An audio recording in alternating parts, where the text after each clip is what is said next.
In this video, I'll show you how to play Valorant with a controller on PC. So first of all, you'll need to know that Valorant does not officially support controllers on PC. You'll be able to play with a controller if you're in console.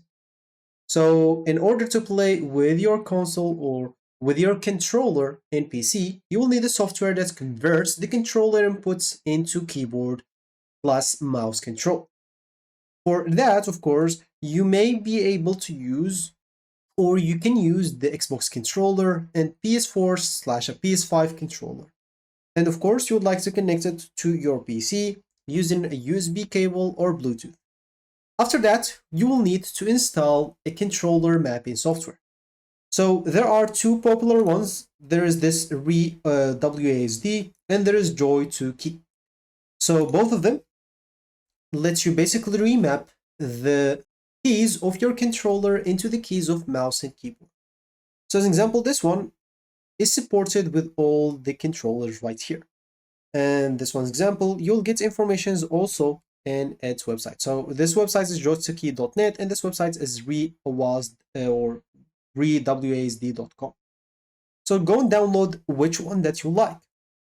And basically, once you open the tool, you'll have to click on the button basically on your controller, then choose the correspondent basically key on your keyboard and mouse.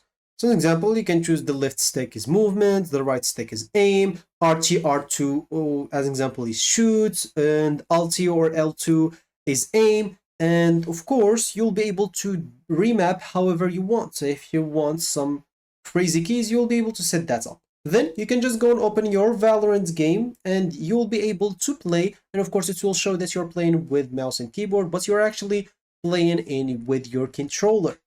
But keep in mind that controllers is usually worse than mouse and keyboards in Valorant, especially for PC because there is no aim assist. And Riots may detect some strange input behavior if you're using some macros or cheats, so you'll get banned using Vanguard. You'll have to keep that in mind. And yeah, you'd like to stick to normal remapping only because it's the greatest option.